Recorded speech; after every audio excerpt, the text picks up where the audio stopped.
அன்பான மாணவர்களுக்கு வணக்கம். இன்றைய குருகுலம் நிகழ்ச்சியில் தரமாறு மாணவர்களுக்குரிய தமிழ் மொழியும் இலக்கியம் என்ற பாடப்பிறப்பிலிருந்து ஒரு நாடகம் ஒன்றை பார்க்க இருக்கின்றோம். பறவைகள் பலவிதம் என்னும் தலைப்பில் அமைந்த 6வது பாடமாக இருக்கின்ற நாடகம். இன்று உங்களுக்காக நாடகம் பற்றிய சில கருத்துக்களை சொல்ல இருக்கு. இந்த நாடகத்தை எழுதியவர் திருமதி கோகிலா மகேந்திரன். இந்த வகையில் பறவைகள் பலவிதம் என்கின்ற நாடகம், இதில் சில பாத்திரங்கள் இருக்கின்றன. தமிழ் நிலா என்ற பாத்திரம் காகமாக நடிக்கின்றது, தேன்மொழி கிளியாகவும், அன்பரசன் வாத்தாகவும், இளவழகன் மயில் போலவும் வேடம் அணிந்து நிற்கிறார்கள். அதாவது நாடகத்துக்கு தயாராக அவர்கள் இருக்கின்றார்கள். நாடகங்களை எழுதுகின்ற போது முதலில் ஒரு குறிப்பை கொடுப்பார்கள். இதுக்கு களம் எந்த இடத்துல நடைபெறுகிறது, என்னென்ன பாத்திரங்கள் இங்கே பங்கு பெற்றுகிறார்கள், என்ன பின்னணியில் இந்த நாடகம் இருக்கிறது போன்ற சில குறிப்புகளை முன்னர் அடைப்புக்குறிக்குள்ளே கொடுப்பார்கள். அந்த வகையில் இந்த நாடகத்தில் பறவைகள் பலவிதமான நாடகத்தில் பாத்திரங்கள் என்னென்ன பறவைகளாக வருகின்றன என்பது கூறப்படுகிறது. தமிழ் நிலா காகம், தேன்மொழி கிளி, அன்பரசன் வாத்து, இளவழகன் மயில் போல வேடம் அணிந்து நிற்கிறார்கள். அங்கே அந்த நாடகத்தை ஒருங்கிணைத்து இருக்கின்ற ஒருவர் வருகின்றார், அறிவண்ணன் என்கின்ற ஒருவர். அந்த நாடக உரையாடல்களை பார்க்கின்ற போது இவர்களை விட வயதில் முதிர்ந்தவராகவும் பல்துறை அறிவுமிக்கவராகவும் அவர் காணப்படுகின்றார். இப்போது அறிவண்ணன் கதைக்கின்றார், என்ன எல்லோரும் வந்து திடீரென பறவைகள் ஆகிவிட்டீர்கள், எல்லோரும் நாடகம் நடிப்பதற்கு தயாராக பறவைகள் வேடத்திலே நிற்கின்றார்கள். அதை பார்த்து அறிவண்ணன் கேட்கிறார், என்ன எல்லோரும் இன்று திடீரென பறவைகள் ஆகிவிட்டீர்கள் என்று. அதற்கு தமிழ் நிலா பதில் சொல்கிறார், நாங்கள் ஒரு சிறுவர் நாடகம் போட போகிறோம். ஏன் இவ்வாறு பறவைகளைப் போல நாங்கள் வேடமணிந்து நிற்கிறோம் என்று சொன்னால், நாங்கள் ஒரு சிறுவர் நாடகம் போட போகின்றோம். 4 நால்வரும் 4 பறவை மாதிரி அசைகிறார்கள், சத்தமிடுகிறார்கள், வேடமணிந்து நிற்கிறார்கள். ஆகவே பறவை போலவே அசைந்தபடி அவர்கள் சத்தமிடுகிறார்கள், தங்களுடைய பாத்திரங்களாக மாறிக்கொண்டிருக்கிறார்கள். அடுத்து தேன்மொழி சொல்கிறார், இன்று நாங்கள் செய்ய போகிற வெள்ளுடுப்பு ஒத்திகையை பார்த்து நீங்கள் அபிப்பிராயம் சொல்ல வேண்டும். 4 பேர் நாடகம் நடிக்க தயாராக இருக்கிறார்கள். ஒத்திகை நடைபெற இருக்கிறது. உங்களுக்கு தெரியும், ஒத்திகை என்பது ஒரு விடயத்தை மேடு ஏற்றுவதற்கு முன்னர் சரிவிலை பார்ப்பது ஒத்திகை என்று சொல்வார்கள். நாடகத்திலே வெள்ளுடுப்பு ஒத்திகை என்று சொல்லப்படுகிறது. நாடகம் மேடு ஏற்றப்படுவதற்கு முன்னர் பார்க்கப்படுகின்ற இறுதியான ஒத்திகை. இங்கே பெரும்பாலும் அவர்கள் அந்த உடை அணிந்திருக்க மாட்டார்கள். அதாவது நாடக பாத்திரத்துக்கு உரிய உடைகளோடு இருக்க மாட்டார்கள். சாதாரண உடையிலே தாங்கள் பேசி பார்ப்பார்கள். ஆனால் இங்கே அந்த பாத்திரங்கள் பறவைகள் போன்று உடை அணிந்து நிற்பதாக கூறப்படுகிறது. ஆகவே மேடையிலே நாடகத்தை நடிப்பதற்கு முன்னர் இந்த மாணவர்கள் ஒத்திகை பார்த்து கொண்டிருக்கிறார்கள். அங்கே வருகின்ற அறிவண்ணனிடம் சொல்லுகிறார்கள், நீங்கள் அபிப்பிராயம் சொல்ல வேண்டும். வந்து அபிப்பிராயம் விமர்சனம் என்றும் சொல்லலாம். அதாவது இந்த நாடகத்தில் இருக்கிற நிறை குறைகளை சொல்லுகின்ற விடயம் விமர்சனம். இவர் ஒரு பெரியவர் என்ற வகையிலே அவரிடத்திலே தங்களுடைய நடிப்பு பற்றி அபிப்பிராயம் கேட்க இருக்கிறார்கள். நிறைகளை கண்டால் மகிழ்ச்சி அடைய முடியும், குறைகளை காணுகின்ற போது திருத்தி கொள்ள முடியும் என்ற அடிப்படையில் இந்த அபிப்பிராயம் கேட்கப்படுகிறது. இதை கேட்டவுடன் அறிவண்ணன் மிக்க மகிழ்ச்சி அடைகிறார். மெத்த மகிழ்ச்சி. யார் இந்த நாடகத்தை எழுதி நெறிப்படுத்தியது? 2 வினாக்களை வினாகிறார். ஒன்று, யார் இந்த நாடகத்தை எழுதியது, இன்னொன்று நெறிப்படுத்தியது. நாடகத்தை எழுதுபவர் நாடக ஆசிரியர் எனப்படுவார். அந்த நாடக பிரதியை வைத்துக்கொண்டு யார் இந்த நாடகத்தில் நடிக்க வேண்டும், இவ்வாறு நீங்கள் உரையாட வேண்டும் என்ற ஒரு ஒழுங்கமைப்பை உருவாக்கி நாடகத்தை கொண்டு செல்பவர் நெறியாளர் என்று சொல்லப்படுவார். இங்கே நாடகத்தை எழுதி நெறிப்படுத்தியது யார் என்று அறிவண்ணன் கேட்கிறார். அப்போது அன்பரசன் சொல்லுகிறார், இளவழகன் தான் நாடக ஆசிரியர். அதாவது இந்த நாடகத்தை எழுதியவர் எங்களில் ஒருவரான இளவழகன். நெறியாளர் பிரதான நடிகர் எல்லாம் அவர்தான் நாடக ஆசிரியராக மட்டுமன்றி இந்த நாடகத்தை இயக்கப் போகின்ற நெறியாளராகவும் இருக்கிறார். அது மட்டுமல்லாமல் இந்த நாடகத்திலே பிரதான நடிகராகவும் இருக்கிறார் என்று சொல்லி அன்பழகன் சொல்லுகிறார். இளவழகன் சிறிது தயங்கி வெட்கப்பட்டு, ஏனெனில் அவரை பற்றி புகழ்ந்து சொல்லப்படுகிறது. அவர் நாடக ஆசிரியர் என்று சொல்லப்படுகிறது, நெறியாளர், பிரதம நடிகர் என்று எல்லாம் சொல்லப்படுவதால் அவருக்கு வெக்கம் ஏற்படுகிறது. மற்றவர்கள் முன்னாலே புகழுகிற போது ஒரு வெக்கம் ஏற்படுகிறது. சிறிது தயங்கி கொண்டு வெக்கப்பட்டு கொண்டு ஏதோ சும்மா ஒன்று செய்து பார்ப்போம் என்று, இது நாடகம் அல்ல, இது சும்மா ஒன்று, நாங்கள் இதை செய்து பார்ப்போம் என்று முயற்சித்திருக்கிறோம் என்று வெட்கத்தோடு அவர் கூறுகிறார். அப்போது அறிவண்ணன் சொல்லுகிறார், இது நல்ல முயற்சி, அது நல்ல முயற்சி. ஓய்வு நேரத்தில் நல்ல பயனுள்ள வேலை செய்கிறீர்கள் மாணவர்களே. ஓய்வு நேரம் எல்லோருக்கும் கிடைக்கும். அது நீங்கள் 6ஆம் வகுப்பு படிக்கிற மாணவர்களுக்கு இன்னும் நிறைய ஓய்வு நேரம் கிடைக்கும். அதாவது காப்போத உயர்தரத்தில் படிக்கிற ஒரு மாணவரை விட உங்களுக்கு ஓய்வு நேரம் அதிகம். மிக குறுகிய பாடப்பரப்புகள்லாம் இருக்கின்றன. ஆகவே இந்த ஓய்வு நேரத்தை நாங்கள் எவ்வாறு பயன்படுத்துகிறோம் என்பது மிக முக்கியமானது. சிலர் தொடர்ச்சியாக திரைப்படங்களை பார்த்து கொண்டிருப்பார்கள், சிலர் தொடர்ச்சியாக நாடகங்களை பார்த்து கொண்டிருப்பார்கள், சிலர் தொடர்ச்சியாக மற்றவர்களுக்கு தொல்லை கொடுத்து கொண்டிருப்பார்கள். இவ்வாறு எங்களுடைய ஓய்வு நேரத்தை எவ்வாறு பயன்படுத்துவது என்பது இங்கு கூறப்படுகிறது. இவர்கள் என்ன செய்கிறார்கள்? ஒரு புத்தக முயற்சியில் ஈடுபடுகிறார்கள், ஒரு நாடகத்தை நடிக்கிறார்கள். ஆகவே இவர்களுடைய ஓய்வு நேரம் பயனுள்ள வகையில் இருக்கிறது.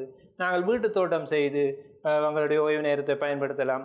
எங்களுடைய பெற்றோருக்கு உதவி செய்து அவர்கள் மகிழ்ச்சி அடையும்படி எங்களுடைய ஓய்வு நேரத்தை பயன்படுத்தலாம். ஆகவே சும்மா சோம்பியிராமல் ஓய்வு நேரத்தை பயனுள்ள வகையில் நீங்கள் அமைத்து கொள்ள வேண்டும். இங்கு இந்த மாணவர்கள் தங்களுடைய ஓய்வு நேரத்தை நாடகம் நடிப்பதற்காக பயன்படுத்துகிறார்கள். ஆகவே நல்ல பயனுள்ள வேலை செய்கிறீர்கள் என்று அறிவண்ணன் பாராட்டுகிறார். பார்க்க சந்தோஷமாக இருக்கிறது. அதாவது நல்ல பயனுள்ள வேலையில் ஈடுபடுகிறவரையும் பார்க்கின்ற மற்றவர்களுக்கு மகிழ்ச்சி ஏற்படும்.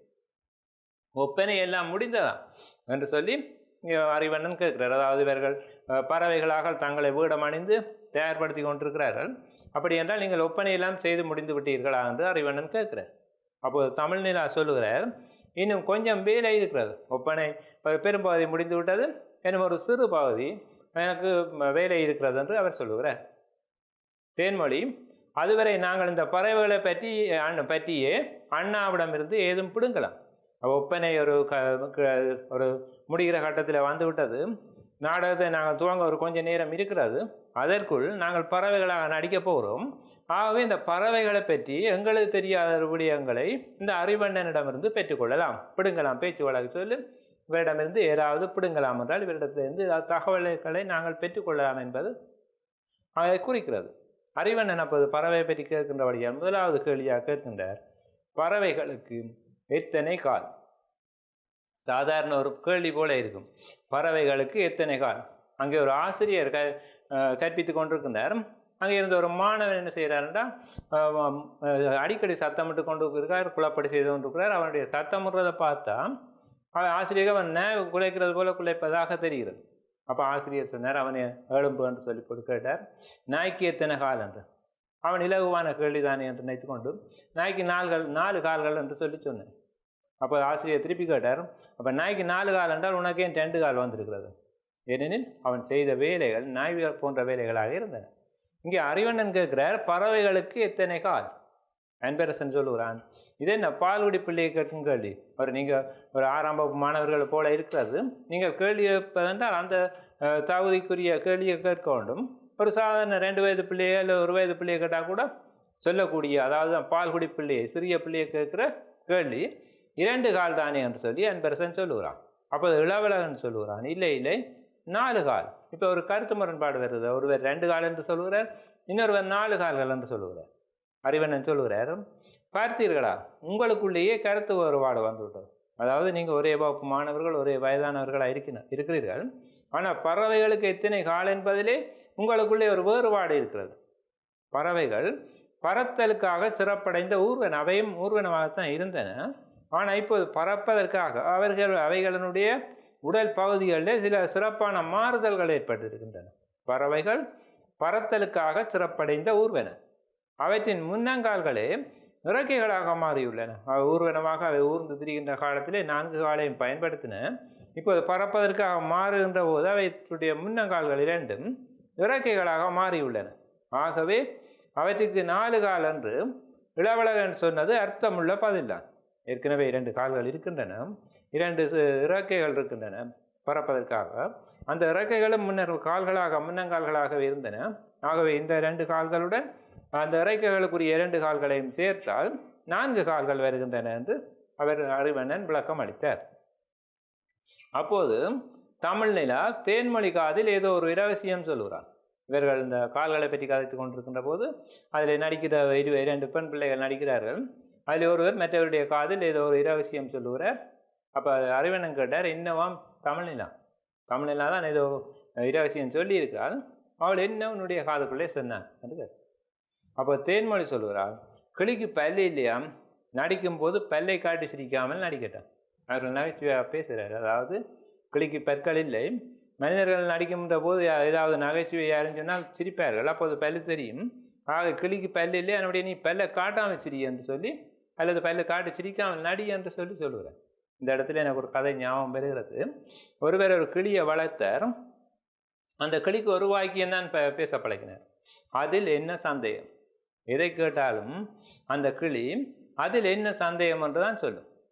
அப்போ இவர் இந்த கிளியை வைத்து கொஞ்சம் காசு உழைப்போம், மற்றவர்களை ஏமாற்றி உழைப்போம் என்று சொல்லி அவர் முடிவெடுத்து விட்டு ஒரு கிராமத்துக்கு செல்கிறார். சென்று அங்கே ஒரு வீட்டை எடுத்து தங்கி இருக்கிறார். காலையில் எழுந்து சொன்னார். அப்போ தங்கியிருந்து கொண்டு இரவு என்ன செய்தார் என்றால், தன்னிடத்தில் இருந்த மோதிரம், சங்கிலி, காப்பு போன்ற நகைகளை ஒவ்வொரு இடங்களிலே ஒரு சிறிய சிறிய கிடங்குகளை வெட்டி தாட்டு வைத்து விட்டார். வைத்து விட்டு அதிகாலையில் இந்த கிளியோடு வந்தவர், அந்த கிளிக்கு ஒரே ஒரு வார்த்தை தான் பேச தெரியும், அதில் என்ன சந்தேகம். வேறு என்ன செய்திருக்கிறார், நகைகளை வேறு வேறு இடங்களிலே தாட்டு வைத்து விட்டு இருக்கிறார். இப்போது விடிய அதிகாலையிலே அங்கே இருக்கிற வேறு ஊரவர்களை கூப்பிட்டார்கள். அவர் சொன்னார், இங்கே பாருங்கள், ஒரு அதிசயமான கிளியை கொண்டு வந்திருக்கிறேன், இது நான் இமயமலையில் போய் பிடித்து கொண்டு வந்தேன். இந்த கிளிக்கு ஒரு அற்புத ஆற்றல் இருக்கிறது. அது என்னவென்று சொன்னால், எங்கே நகை இருந்தாலும் இந்த கிளி அதை காட்டி கொடுக்கும். நிலத்துக்குள்ளே எவ்வளவு ஆழத்தில் என்றாலும் பரவாயில்லை, நகை எங்கே இருந்தாலும் காட்டி கொடுக்கும். அப்போ ஊரவர்கள் சொன்னார்கள், கிளிக்கு நகையை பற்றி தெரியுமா, அது எவ்வாறு நகையை காட்டி கொடுக்கும் என்று ஊரவர்கள் சொல்லுகிறார். அதை சொன்னோன்னு அவர் சொன்னார், நீங்கள் நம்ப மாட்டீர்கள், நான் உங்களுக்கு அதை நிரூபித்து காட்டுகிறேன் என்று சொல்லிவிட்டு நேற்று இரவு சங்கிலி தாட்டு வைத்த இடத்துக்கு கொண்டு போனார் கிளியை. கிளியிடம் சொன்னார், கிளியே நன்றாக பார், கவனமாக பார், இங்கே நகைகள் இருக்கின்றனவா என்று கேட்டார். உடனே கிளி சொல்லிட்டு, அதில் என்ன சந்தேகம், சரி வேறுங்கள் என்று போட்டு அந்த இடத்தை அப்படியே வேலை வாங்க வைத்து கிண்டி பார்த்தா அதுக்குள்ளே இருந்து சங்கிலி வருது. அடுத்து மோதிரம் தாட்ட இடத்துக்கு கொண்டு போனார். அங்கேயும் போய் சொன்னார், கிளியை நன்றாக பார், கவனமாக பார், இதிலே நகை இருக்கிறதா. கிளி அதிலே என்ன சந்தேகம் என்றது அப்படியே கிண்டி பார்த்தால் அங்கே மோதிரம் இருக்கிறது. இன்னும் கொஞ்சம் தூரம் சற்று எடுத்து தள்ளி சென்று அங்கே காப்பு தாட்டு இடத்துல என்று கேட்டார், கிளியே நன்றாக பார், கவனமாக பார், இதிலே நகை இருக்கிறதா. கிளி இப்போதும் அதில் என்ன சந்தேகம் என்று சொல்லியது.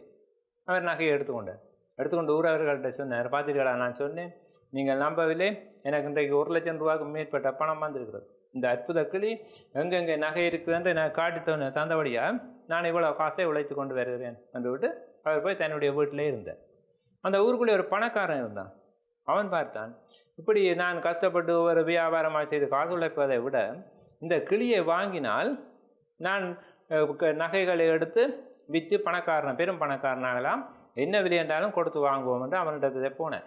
போய் சொன்னார், உங்களோட கிளியின் அற்புதங்களை எல்லாம் நேற்று பார்த்தேன், இந்த நகைகள் இருக்கிற இடத்த காட்டுகின்றன, எனக்கு இந்த கிளியை தாருங்கள், உங்களுக்கு 1 லட்சம் ரூபா தருகிறேன்.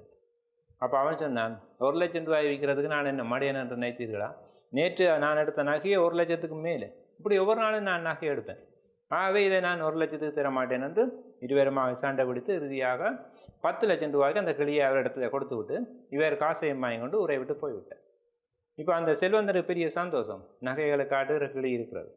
அடுத்த நாள் விடிய எழும்பி தன்னுடைய தோட்டத்துக்கு கிளியை கொண்டு போனார்.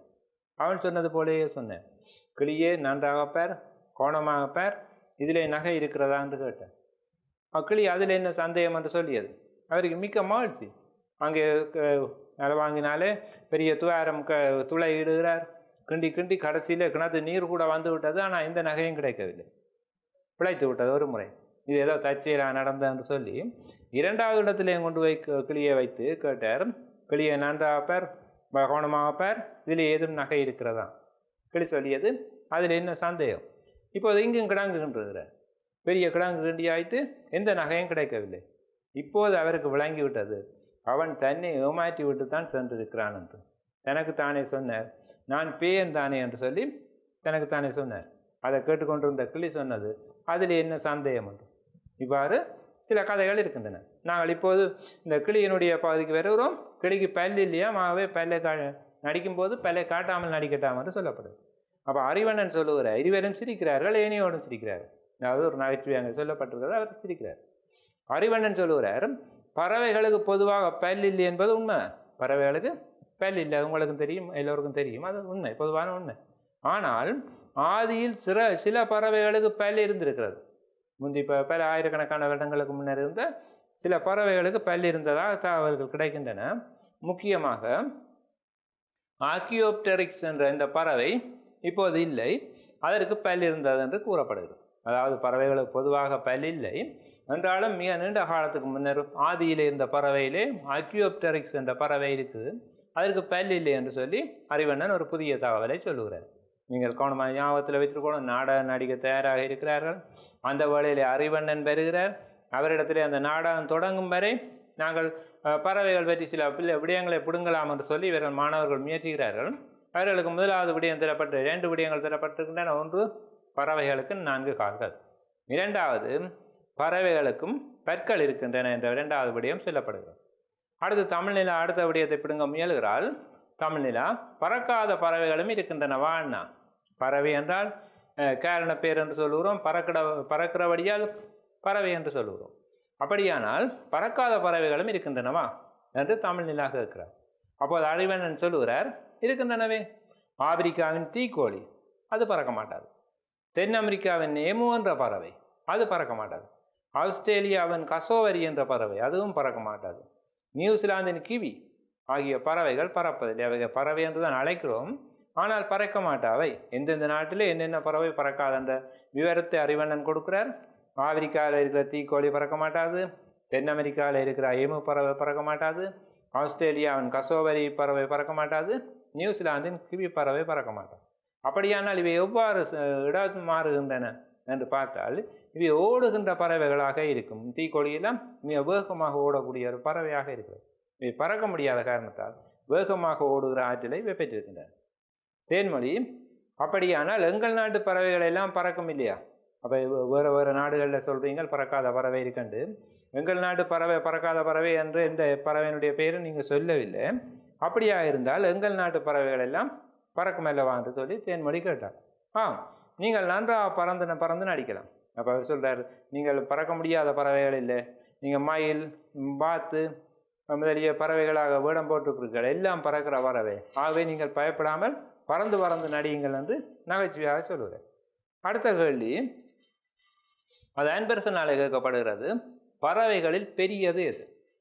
பறவைகளில் பல்லுள்ள பறவைகள் பற்றி இருக்கிறது, பறவைகளுடைய கால்கள் பற்றி சொல்லப்பட்டது, பறக்க முடியாத பறவைகள் பற்றி கூட சொல்லப்பட்டிருக்கிறது. அடுத்து கோயிலா மைந்தன் அவர்கள் அறிவண்ணனுடைய கூற்றின் ஊடாக பறவைகளில் பெரிய பறவை பற்றிய தகவலை தருகிறார். மடகாஸ்கரில் வாழ்ந்த மோவாஸ் எனப்படும் யானை பறவை தான் மிகப்பெரியது.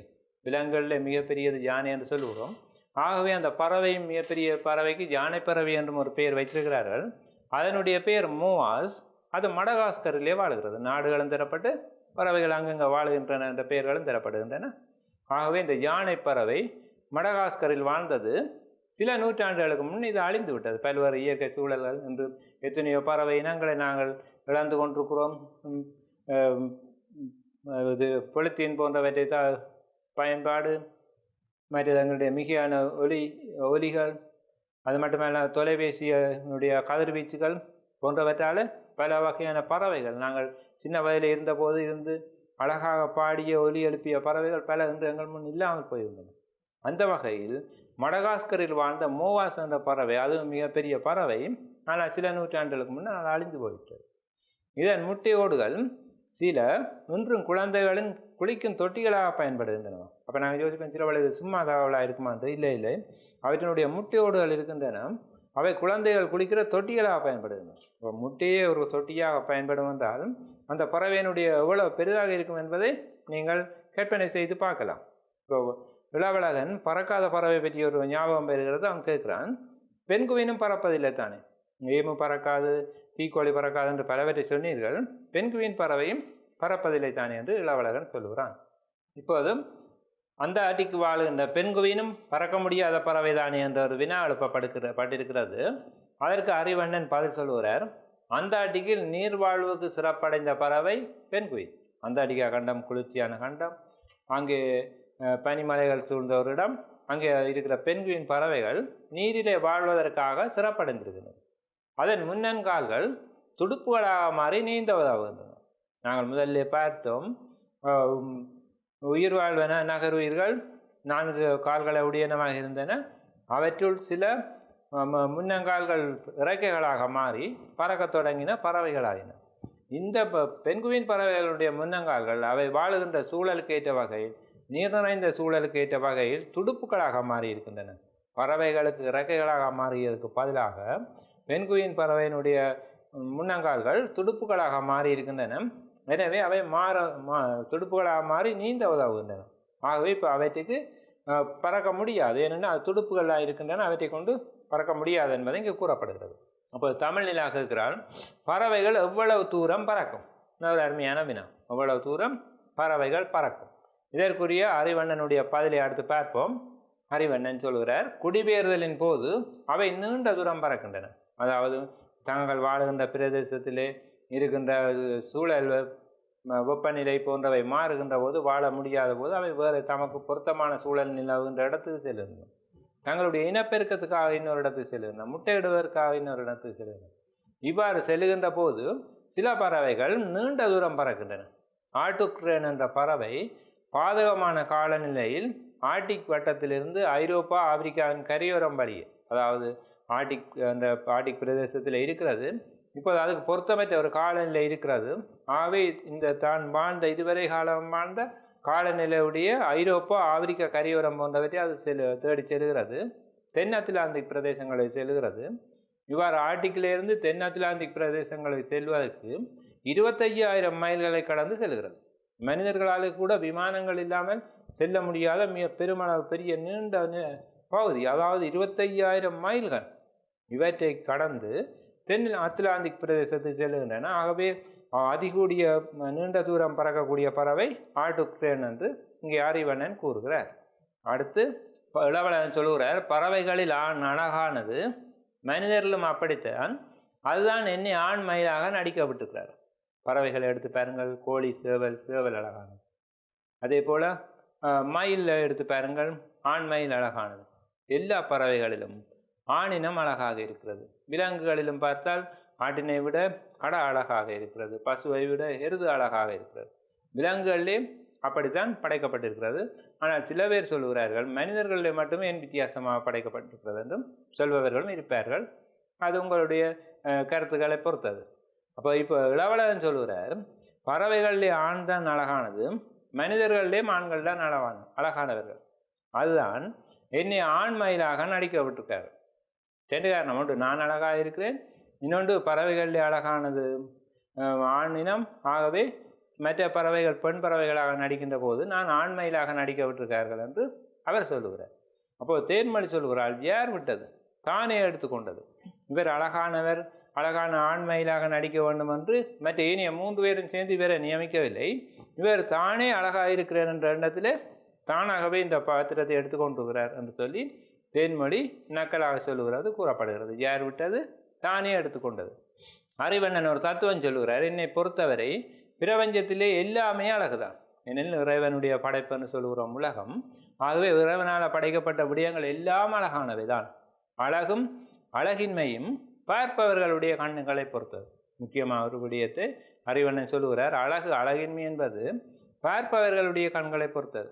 ஒரு ஷர்ட் எடுப்பதற்காக அல்லது ஒரு புடவை எடுப்பதற்காக ஒரு கடைக்கு போகிறோம், துணி கடைக்கு போனால் சில புடவைகளை எல்லோரும் தேடி தேடி வாங்கி கொண்டு போவார். அவர் போடுகிறதை பார்த்து விட்டு பின்னர் அதை தேடி வருகிறவர்களும் இருப்பார். ஆனால் அதற்காக ஒரே இனம்தான் எல்லோரும் எடுப்பார்கள் என்று இல்லை. இந்த முதலிலே பார்த்து இந்த புடவை அழகில்லை அல்லது இந்த ஷர்ட் அழகில்லை என்று சொல்லிவிட்டு கொஞ்சம் பேர் போயிருப்பார்.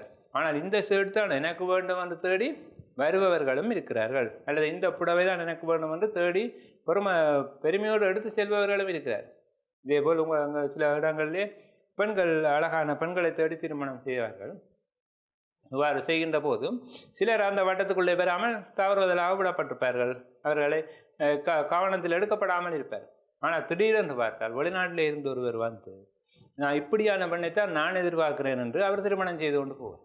ஆகவே இப்போது என்ன விளங்குகிறது? அழகு என்பது காணுகிற பொருளில் இல்லை, காண்பவருடைய கண்ணிலே இருக்கிறது. அதைத்தான் அறிவண்ணன் சொல்லுகிறார், என்னை பொறுத்தவரை பிரபஞ்சத்தில் எல்லாமே அழகுதான்.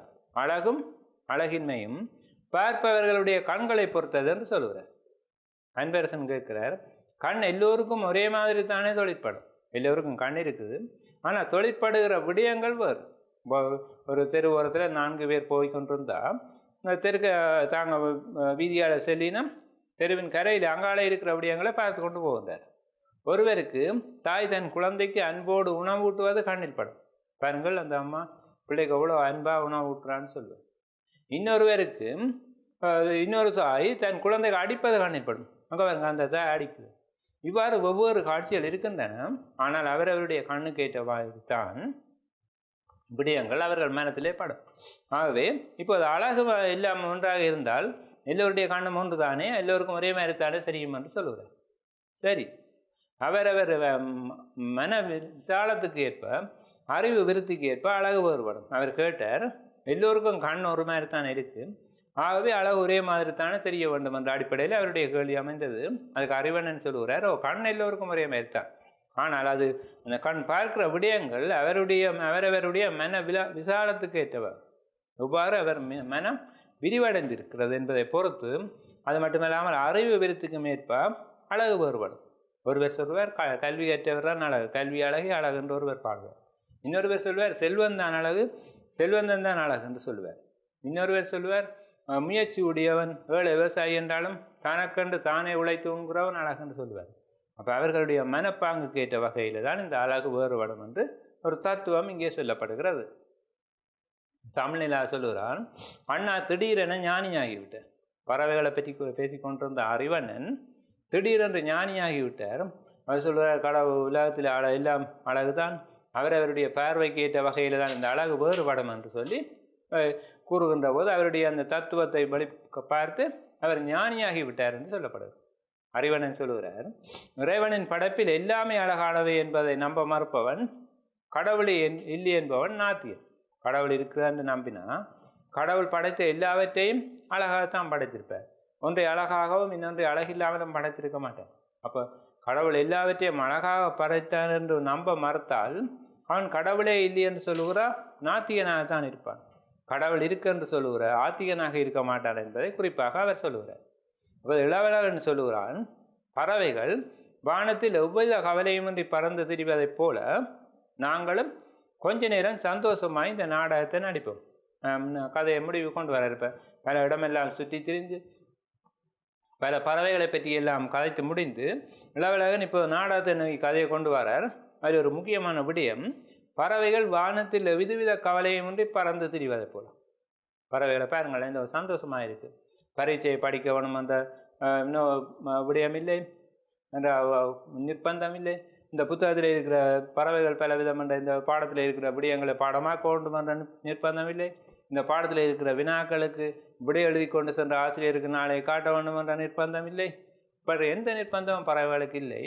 அவை நேரத்துக்கு உணவு கிடைக்கிற உணவை உண்ணுகின்றன, சந்தோஷமாக இருக்கின்றன.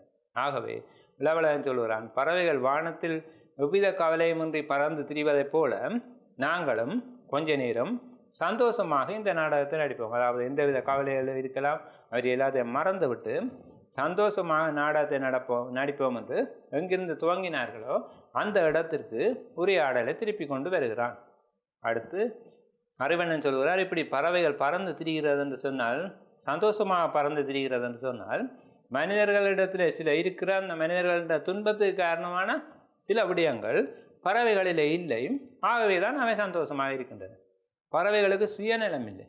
அதாவது கிடைக்கிறத மற்றவர்களுக்கு கொடுக்காமல் எனக்கு என்று சேர்த்து வைக்க வேண்டும், அல்ல என்னுடைய பிள்ளைகள், என்னுடைய பேர பிள்ளைகள், என்னுடைய சகோதரர்கள் நல்லா வர வேண்டும், அல்லது என்னுடைய இனம்தான் முன்னேற வேண்டும். இவ்வாறு இந்த சுயநலமெல்லாம் பறவைகளுக்கு இல்லை. ஆகவே அவை சந்தோஷமாக இருக்கின்றன. ஆதிக்கவரி இல்லை. மற்றவர்களை தன்னுடைய கட்டுப்பாட்டுக்குள் கொண்டு வந்து தான் மேலோங்கி நிற்க வேண்டும் என்ற இந்த ஆதிக்கவரி கூட பறவைகளிடத்திலே இல்லை. பேராசை இல்லை. நெல் இருந்தால் அந்த நேரத்தை எடுத்து சாப்பிடும், இல்லாவிட்டால் பிறத்தை எடுத்து சாப்பிடும். இப்படியே மூடியாக கொண்டு வந்து அடுக்கி வைத்து அதை மில்லு கொடுத்து இடித்து இப்படி சேர்த்து வைத்து உண்ண வேண்டும் என்ற பேராசை அவற்றுக்கு இல்லை. நயவஞ்சகம் இல்லை. மற்றவர்களுக்கு குழி பறிக்கின்ற, கூடியிருந்து குழி பறிக்கின்ற, அல்ல பிள்ளையான தவறான வழியில் வழி நடத்துகிற நயவஞ்சகம் ஒன்றும் பறவைகளுக்கு இல்லை. மற்றவை நசுக்க வேண்டும் என்ற சிந்தனை இல்லை. அதாவது இவன் கொஞ்சம் முன்னேறி கொண்டிருக்கிறான், நாங்கள் முந்தி நன்றாக இருந்தவர்கள், இவர்கள் எவ்வாறு எங்களை விட முன்னேறுவது, இவர்களை நசுக்கி ஆக வேண்டும் என்ற சிந்தனைகள் பறவைகளிடத்தே இல்லை. சுயநலம், ஆதிக்கவரி, பேராசை, நயவஞ்சகம், மற்றவரை நசுக்க வேண்டும் என்ற சிந்தனை என்பவை மனிதனிடத்தில் இருப்பதால் தான் மனிதர்களால் மகிழ்ச்சியாக இருக்க முடியவில்லை. அவை பறவைகளிடம் இல்லை, ஆகவே அவை மகிழ்ச்சியாக இருக்கின்றன என்று அறிவண்ணன் கூறுகிறார். ஆகையால் மகிழ்வாக பாடித் திரிகின்றன. சரி, நீங்கள் நடிக்க தொடங்கலாம். நான் இங்கு இருந்து பார்த்து விமர்சனம் கூறுவேன். நீங்கள் நடிக்க வேண்டும் என்று ஆசைப்பட்டீர்கள்.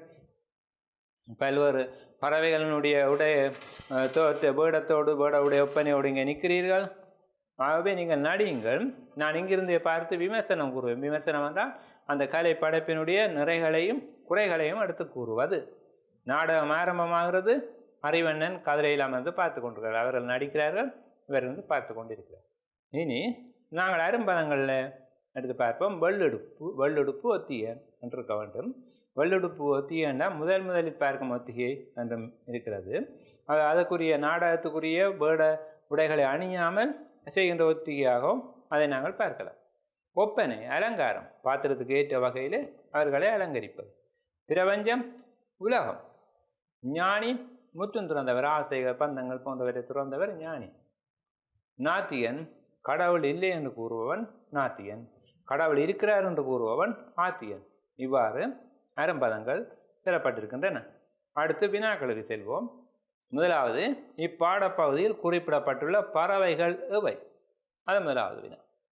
இரண்டாவது வினா, பறவைகளுக்கு 4 கால்கள் என கூறப்படுவதற்கான காரணம் யாது?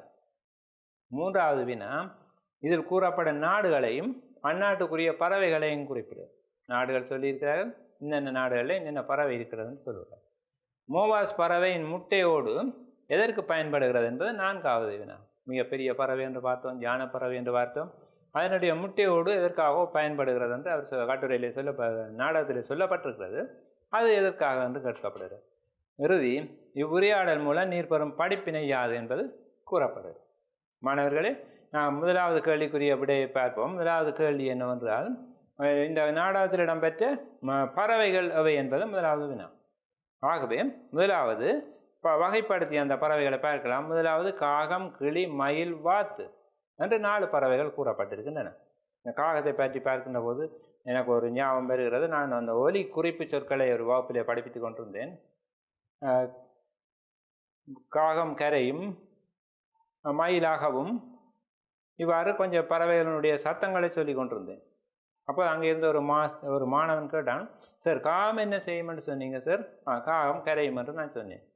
சரி, அவன் போய்விட்டான். பாடசாலை முடிஞ்சு அவன் போய்விட்டான். நான் ஒரு மாலை நேரம் கடைக்கு செல்வதற்காக அந்த அவனுடைய வீட்டு ஒழுங்கைக்குள்ளால் சென்று கொண்டிருந்தேன்.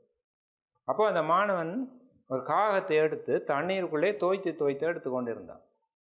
அவனை நான் கேட்டேன், அந்த காகம் சாக போகிறதே நான் அதை தண்ணீருக்குள்ளே தோய்த்து எடுக்கிறேன். அவன் சொன்னான், நீங்கள் சார் வகுப்பில் சொன்னீங்கள் காகம் கரையும் என்று. நான் அப்போது தண்ணிக்கு தோய்த்து பார்க்கிறேன், ஆனால் அது கரையுது இல்லையே என்று சொன்னான்.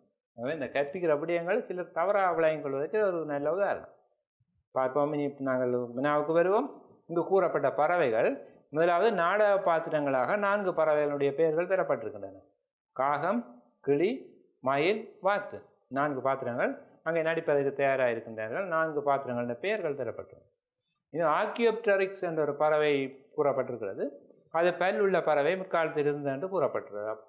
அப்போ 2வது வகை பறவை ஆர்கியோப்டெரிக்ஸ்.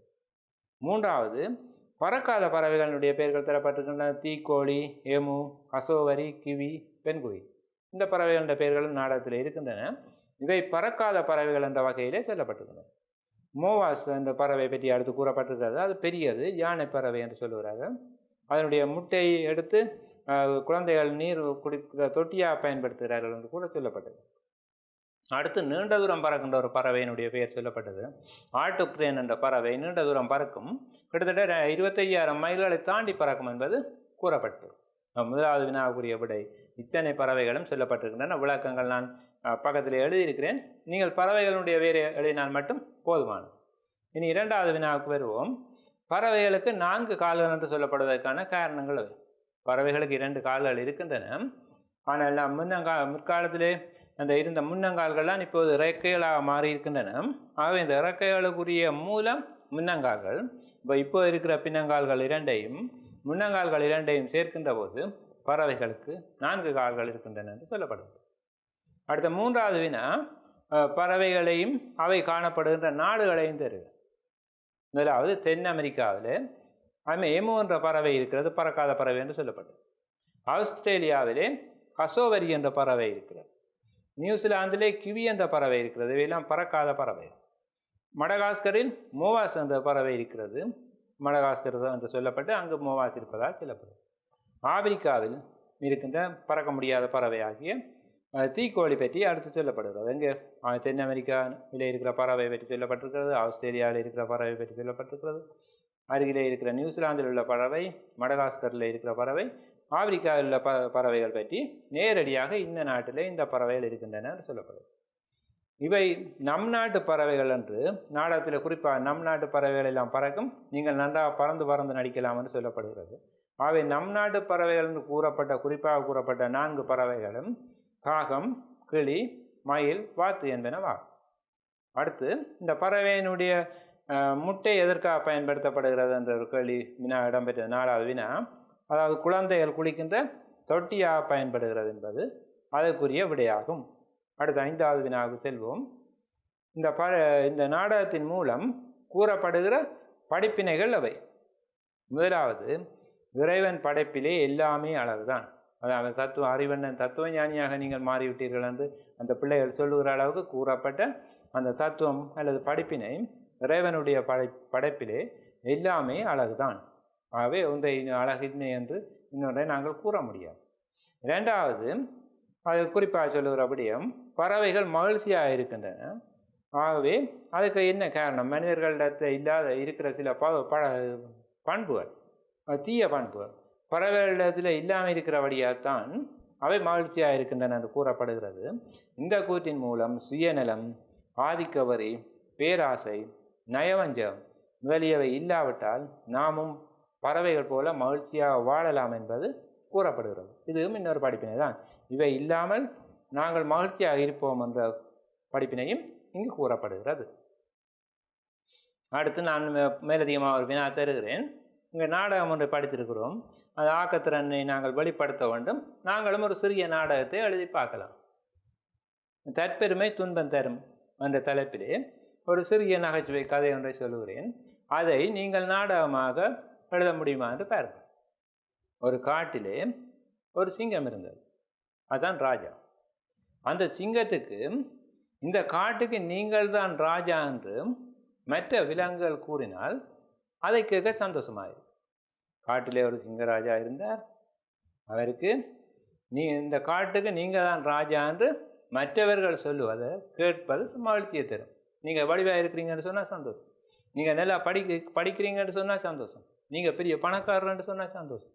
நீங்கள் நல்லா படிப்பிக்கிறீங்கன்னு சொன்னால் சந்தோஷம். இதை போல் இந்த சிங்கத்துக்கு இந்த காட்டுக்கு நீங்கள் தான் ராஜான்ட்டு மற்றவர் சொன்னால் சந்தோஷமாக இருக்கும். அது ஒரு நாள் அதிகாலையில் குகையை விட்டு வெளியில் வருகிறது. அங்கே ஒரு முயல் புல்லு சாப்பிட்டு கொண்டிருக்கிறத பார்க்கிறது. அந்த முயலிடம் போய் கேட்குறது, இந்த காட்டுக்கு யார் ராஜா? அப்படி கேட்டால் தான் அது அந்த பதிலை சொல்லு. இந்த காட்டுக்கு யார் ராஜான்ற முயலிடம் கேட்குறது. முயல் சொல்லுகிறது, இந்த காட்டுக்கு நீங்கள் தான் ராஜா, அதுதான் எல்லோருக்கும் தெரியுமே என்று சொல்லி முயல் சொல்லுகிறது. அப்போ இப்போது முயல் சிங்கத்தை இந்த காட்டுக்கு நீங்கள் தான் ராஜா என்று சொல்லிவிட்டது. சிங்கத்துக்கு நல்ல சந்தோஷம். இவ்வாறு மகிழ்ச்சியோடு இன்னும் ஒரு கொஞ்சம் தூரம் தள்ளி செல்கிறது. அங்கே பார்த்தால் ஒரு மான் குலை சாப்பிட்டு கொண்டிருக்கிறது. அந்த மானை பார்த்தும் இதே கேள்வியை கேட்டது, இந்த காட்டுக்கு யார் ராஜா? மானும் அதே பதிலையை சொல்கிறது, இந்த காட்டுக்கு நீங்கள் தான் ராஜா. கேட்ட உடனே சிங்கத்துக்கு மிக்க மகிழ்ச்சியாக இருக்குது. இப்போ சிங்கம் இன்னும் சந்தோஷத்தோடு கொஞ்சம் தூரம் போனால் அங்கே ஒரு பெரிய கொம்பன் யானை, அது தென்னை மரத்தை முறித்து சாப்பிட்டு கொண்டிருக்கிறது. பெரிய தென்னை மரம் தன்னுடைய தும்பிக்கையால் அதை முறித்து சாப்பிட்டு கொண்டிருக்கிறது. அந்த யானையிடம் கேட்டது, இந்த காட்டுக்கு யார் ராஜா? யானை திரும்பியும் பார்க்கவில்லை. அது தன் பாட்டிலே தென்னை மரத்தை முறித்து சாப்பிட்டு கொண்டு இருந்தது. சிங்கம் 2வது தரம் கேட்டது, யானை இந்த காட்டுக்கு யார் ராஜா? அப்போதும் யானை திரும்பி பார்க்கவில்லை. சிங்கத்துக்கு கோபம் வந்துவிட்டது. கிட்டே போய் கோபத்தோடு, யாரடா இந்த காட்டுக்கு ராஜான்னு கேட்குறது. அப்போது யானை மெல்லமாக திரும்பி தன்னுடைய தும்பிக்கையாலே அந்த சிங்கத்தை தூக்கி ஒரு அடி ஒன்று அடித்தது. அடித்து விட்டு அது அங்காலே போனது. அப்போது சிங்கம் சொன்னது, தெரியாதண்டா தெரியான்னு சொல்லு, எதற்கு இந்த அடி அடிக்கிறாய்? தெரியாதென்றால் தெரியாதென்று சொல்லு, எதற்கு இந்த அடி அடிக்கிறாய் என்று சொல்லிவிட்டு சிங்கம் எழுந்து ஓடிவிட்டது. இது ஒரு கதை. இது ஒரு சின்ன கதை. இதில் சிங்கம் என்ற பாத்திரம் வருகிறது, முயல் வருகிறது, மான் வருகிறது, யானை வருகிறது. இறுதியாக சிங்கம் சொன்ன வார்த்தை, தெரியாதென்றால் தெரியாதென்று சொல்லு, எதற்கு இந்த அடி அடிக்கிறாய் என்பதாக இருக்கிறது. ஆகவே இந்த கதையை வைத்துக்கொண்டு நாங்கள் ஒரு சிறிய நாடகம் எழுதி பார்க்க முயற்சிப்போம். மாணவர்களே, இப்போது நீங்கள் இந்த சிங்கத்தினுடைய கதை, அதாவது ஒரு காட்டிலே ஒரு சிங்கம் இருக்கிறது, அதற்கு நீங்கள் தான் ராஜா என்று மற்ற விலங்குகள் கூறுவதை கேட்பது ஆசை, சந்தோஷத்தை தரும். வழியில் செல்கின்ற போது ஒரு முயலை காண்கிறது, முயலிடம் கேட்கிறது யார் இந்த காட்டுக்கு ராஜாண்டு. அப்போது முயல் சொல்லுகிறது நீங்கள் தான் ராஜாண்டு. அது மகிழ்ச்சியை கொடுக்கிறது. அடுத்து மான் ஒன்று குலை சாப்பிட்டு கொண்டிருக்கிறது, மானை கேட்கிறது யார் இந்த காட்டின் ராஜாண்டு. மானன் நீங்கள் தான் ராஜா என்று சொல்லுகிறது. யானை தென்னை மரத்தை முறித்து சாப்பிட்டு கொண்டிருக்கிறது, யானையை கேட்கிறது யார் இந்த காட்டுக்கு ராஜாண்டு. யானை திரும்பியும் பார்க்கவில்லை, மீண்டும் கேட்கிறது யார் இந்த காட்டுக்கு ராஜாண்டு. அப்போதும் யானை பார்க்கவில்லை. சிங்கத்துக்கு கோபம் வந்து விட்டது. மிக அருகிலே சென்று யாரடா இந்த காட்டுக்கு ராஜா என்று கேட்கிறது. யானை ஒன்றும் சொல்லாமல் அப்படியே தும்பிக்கையால் தூக்கி ஒரு அடி அடித்து சிங்கம் தூர ஓடிப்போய் நின்று கொண்டு சொல்லியது, தெரியாதண்டா தெரியான்னு சொல்லு, அதுக்கே இந்த அடி அடிக்கிறாய். இந்த கதையை தான் நாங்கள் இப்போது நாடகமாக போகிறோம். தற்பெருமை துன்பம் தரும் என்று தலைப்பு கொடுக்கப்பட்டுள்ளது. களம் போடுவோம். களம் என்ற இந்த கதை இங்கே நடக்கிறது. அடர்ந்த காடு அது நடக்கிறது. முக்காற்புள்ளி இந்த பாத்திர உரையாடல்களெல்லாம் நாங்கள் பயன்படுத்த வேண்டும். அடுத்து நாங்கள் நிறுத்த குறிகளும் பார்க்க இருக்கிறோம். இங்கே பாத்திரங்கள் சிங்கம், முயல், மான், யானை. ஒரு அறிமுகம் கொடுக்குறோம் அடைப்பு குறிக்குள்ளே. இங்கே நாங்கள் அந்த பறவைகள் பல விதத்திலே பார்த்தோம். அவர்கள் எல்லாம் இந்த பறவைகள் போல இன்னென்ன ஆக்கள் இன்னென்ன பறவைகள் போல வழிகிட்டு நிற்கிறார்கள். இங்கே ஒரு அறிமுகம் கொடுப்போம். சிங்கத்துக்கு நீங்கள்லாம் இந்த காட்டின் ராஜா என்று மற்ற விலங்குகள் கூறினால் மகிழ்ச்சி ஏற்படும். அது வழியில் ஒரு முயலை காண்கிறது. இப்போ சிங்கம் கதை கற்றுவாங்கிறது, முயலே சுகமாக இருக்கிறாய், இனி நீங்கள் தொடர்ந்து எழுத வேண்டுமா, நான் சுகமாக இருக்கிறேன். அப்போ சிங்கம் கேட்கும், இந்த காட்டுக்கு யார் ராஜா? நீங்கள் தான் ராஜா என்று அது சொல்லும். பிறகு போடுவீங்க. சிங்கம் மகிழ்ச்சி அடைகிறது, தொடர்ந்து செல்கிறது. அங்கே மானோடு நடக்கின்ற உரையாடல், தெரியாதென்றால் தெரியாதென்று சொல்லும், இதற்கே இந்த அடி அடிக்கிறாய் என்பது வரை அது வரும். நீங்கள் அதை எழுதி பார்த்து உங்களுடைய ஆசிரியரிடம் காட்டி அதை திருத்திக் கொள்ள முடியும். ஆகவே மாணவர்களே, இன்று நாங்கள் முதலிலே பறவைகள் பலவிதம் என்ற நாடகத்தை பார்த்து அதில் இருக்கிற விடயங்களை விளங்கி கொண்டோம். அங்கே இருக்கிற வினாக்களுக்கு விடை எழுத பழகினோம். அதை அந்த நாடகத்தை படித்த ஆர்வத்தினாலே ஒரு சிறிய நாடக கதையை எழுதுவதற்கும் முயற்சித்திருக்கிறோம். மாணவர்களே, பறவைகள் பலவிதம் என்ற பாடத்தை பார்த்து நாங்கள் இப்போது நிறுத்த குறியீடுகள் என்ற பகுதியில் செல்கிறோம். நீங்கள் வாக்கியங்களிலே நிறுத்த குறியீடுகளை ஒவ்வொரு வாக்கியத்தில் விடுவீர்கள். எழுத்து மூலம் கருத்தை தெளிவாக தெரிவிப்பதற்கு துணியாக நிறுத்த குறிகள் பயன்படுகின்றன. பேசும் பொழுது ஒருவர் தமது குரலை தாழ்த்தியும் உயர்த்தியும் தாமதத்தையும் நிறுத்தியும் கருத்துக்களை தெளிவாக போட்ட முடியும். அதாவது கதைக்கின்ற போது எங்களோட உணர்ச்சிகளையும் சேர்த்து சொல்லி நாங்கள் கருத்துக்களை தெளிவுபடுத்தலாம். ஆனால் எழுத்தில் இத்தகைய விடயங்களை ஏற்றி இறக்கி எழுத முடியாது. அதற்குத்தான் நிறுத்த குறிகள் பயன்படுகின்றன. சொற்களுக்கு இடையில் இடைவெளி இல்லாமலும் பந்தி பிரிக்காமலும் குறியீடுகள் இல்லாமலும் தொடர்ந்து எழுதப்பட்டிருக்கும் விடயங்களை வாசித்து கொண்டு செல்கையில் கண்கள் சலிப்படைந்து விடும். அந்த சலிப்பை இல்லாமல் செய்யவே நிறுத்த குறி பயன்படுகிறது. அடுத்து, கண்களுக்கு ஆறுதல் தரவும் கருத்துர நோக்கவும் சொற்களுக்கிடையே இடைவெளிகளும் நிறுத்த குறியீடுகளும் தவிர்க்க முடியாது வேண்டப்படுகின்றன. எழுத்தை தொடங்க வேண்டிய இடத்தில் தொடங்கி முடித்தல், உறுப்பமைய எழுதுதல், எழுத்துக்களுக்கும் சொற்களுக்கும் இடையில் ஏற்ற இடைவெளி விட்டு எழுதுதல், நிறுத்த குறியீடுகளை ஏற்ற இடத்தில் கையாளுதல் அவசியம். பொருள் நன்கு புலப்படுவதற்கு குறியீடுகள் உரியவாறு பயன்படுத்தப்பட வேண்டும். இனி நாங்கள் என்னென்ன நிறுத்த குறிகள் இருக்கின்றன என்று பார்ப்போம். முற்றுப்புள்ளி அல்லது முடிப்பிசைக்குறி, காற்புள்ளி அல்லது உறுப்பிசைக்குறி, வினாக்குறி அல்லது வினாவிசைக்குறி, வியப்புக்குறி அல்லது மெய்ப்பாட்டுக்குறி, மேற்கோள் குறி அல்லது அனுவாத குறி, அடைப்பு குறி என்பன இருக்கின்றன. முதலிலே நாங்கள் முற்றுப்புள்ளியினுடைய பயன்பாட்டை முதலில் பார்ப்போம். வாக்கியங்களில் கூற்று வாக்கியம், ஏவல் வாக்கியம் என்பவற்றின் இறுதியிலே முற்றுப்புள்ளி வரும். அந்த ஊர் நீதிபதியை அங்கு அழைத்து வந்தான். இது ஒரு செய்தியை சொல்லுகிற வாக்கியம். செய்தியை சொல்லுகிற வாக்கியம் கூற்று வாக்கியம் எனப்படும். கூற்று வாக்கியத்தின் இறுதியிலே முற்றுப்புள்ளி வரும். ஏவல் வாக்கியம் என்பது ஒருவரை ஒன்றை செய்யும் அல்லது செய்யாது என்று கட்டளையிடுவதை குறிக்கும். இந்த பயிற்சியை செய், இங்கே செய்யுமாறு ஏவப்படுகிறது. ஆகவே அது ஏவல் வாக்கியம். ஏவல் வாக்கியத்தின் இறுதியிலும் முற்றுப்புள்ளி இடப்படும். அடுத்து வாக்கியங்களை ஒரு சொல்லை சுருக்கி அதன் முதல் எழுத்தை மட்டும் எழுதும் போதும் முற்றுப்புள்ளி இடப்படும். ஈபோசா என்று பார்த்திருப்பீர்கள். இலங்கை போக்குவரத்து சபை என்பது அதனுடைய கருத்து. அதாவது இலங்கை என்ற சொல்லுக்கு ஈனாவையும் போக்குவரத்து என்ற பதிலாக போவென்னாவையும் சபை என்பதற்கு பதிலாக சாணாவையும் எழுதுகிறோம். ஆகவே சொத்துக்களை சுருக்கி அதன் முதல் எழுத்தை எழுதுகிற இடத்துல முற்றுப்புள்ளி இருக்கும். திராவிட முன்னேற்ற கழகத்தை நாங்கள் திமுக என்று சொல்லுகிறோம். இங்கும் சொல்லை சுருக்கி அதன் முதல் எழுத்து இடப்படுகிறது. அடுத்து நாங்கள் கடிதத்தின் இறுதியிலும் கடிதத்தின் முகவரி இறுதியிலும் திகதி இறுதியிலும் முற்றுப்புள்ளிகள் இடப்படும். பாருங்கள், உங்களுக்கு முகவரி தரப்பட்டிருக்கிறது. ஆனால் தமிழ் செல்வன், இலக்கம் 91, வெளிவட்ட வீதி, கழுதாவளை, மாத்தளை. முகவரியினுடைய ஒவ்வொரு பகுதியின் இறுதியிலும் காற்புள்ளி வரும், அங்கே இடப்பட்டிருக்கிறது. முகவரியின் இறுதியில் முற்றுப்புள்ளி இடப்படும். மாத்தளை என்றதோடு முகவரி முடிகிறது, அங்கே முற்றுப்புள்ளி இடப்படுது. இதே போல் தியதிகளுக்கு இடையே ஆண்டு தியதி என்பவற்றுக்கு இடையிலும் முற்றுப்புள்ளி இடப்படும். 2020 கரையில் ஒரு முற்றுப்புள்ளி, 7 பக்கத்தில் ஒரு முற்றுப்புள்ளி இடப்பட்டிருப்பதை நீங்கள் பாருங்கள். அடுத்து நாங்கள் வினாக்குறிக்கு செல்வோம். வினாக்குறியின் இறுதியில் வினா வாக்கியத்தினுடைய இறுதியில் வினாக்குறி இடப்படும். பாருங்கள், இப்பாடப்பகுதியில் குறிப்பிடப்பட்ட பறவைகள் அவை. இங்கே ஒரு வினா வாக்கியம் கேட்கப்பட்டிருக்கிறது. உங்களுக்கு வந்த முதலாவது வினா, அதாவது பறவைகள் பலவிதம் என்ற நாடகத்தின் இறுதியில் வந்த முதலாவது வினா, இப்பாடப்பகுதியில் குறிப்பிடப்பட்ட பறவைகள் அவை. இங்கு வினாக்குறி இடப்பட்டிருக்கிறது. சந்தேகமான வாக்கியங்களின் இறுதியிலும் அடைப்பு குறியில் வினாக்குறி இடப்படும். ஒரு விடயத்தை சொல்லுகிறோம், எனினும் அந்த விடயத்தை சொல்லுகிற போது எங்களுக்கு சிறிது சந்தேகமாயிருக்கு. அவ்வாறு என்று சொன்னால் வினாக்குறியை நேரடியாக இட்டால் அது வினா வாக்கியமாக என்ற சந்தேகத்தை உருவாக்கிவிடும். நாங்கள் அடைப்பு குறிக்குள்ளே அந்த வினாக்குறியை இடுகிறோம்.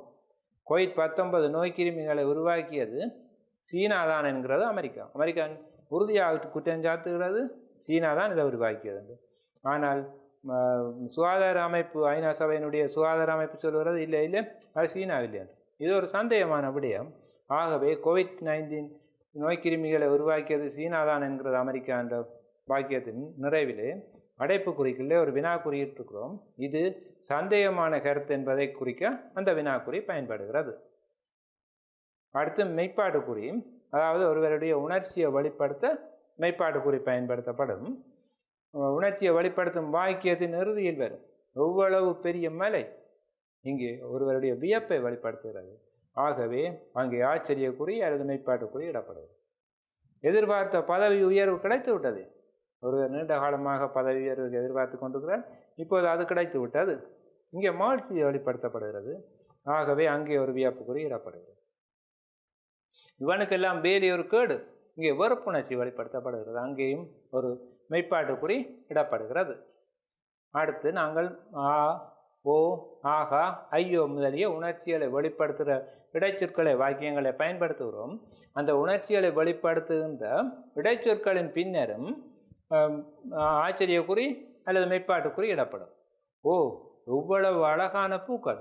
ஓ என்கின்ற போது எங்களுடைய உணர்ச்சியை வெளிப்படுத்துகிற இடைச்சொல் போடப்பட்டிருக்கிறது.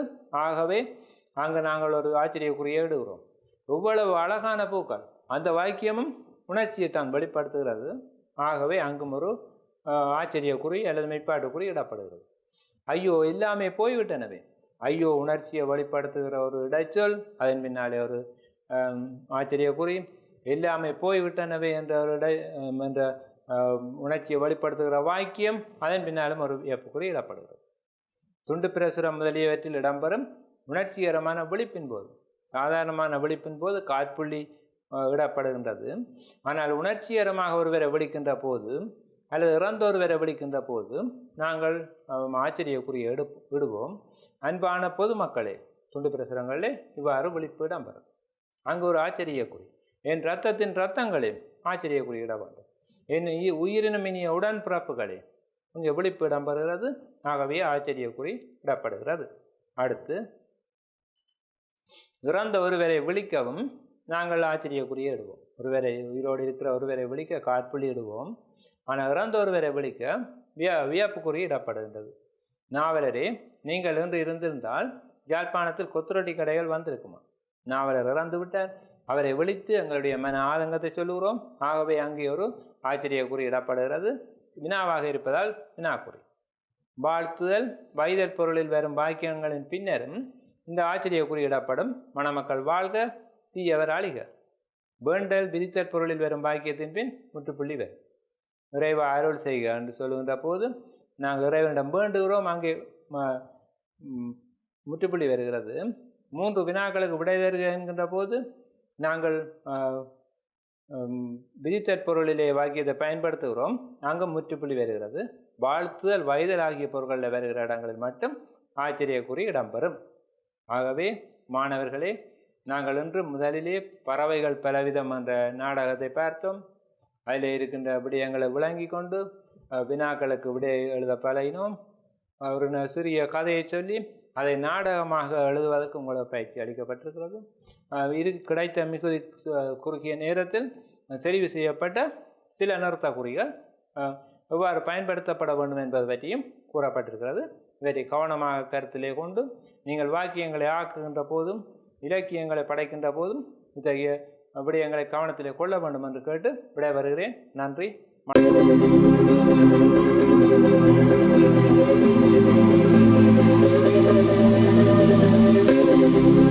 Thank you.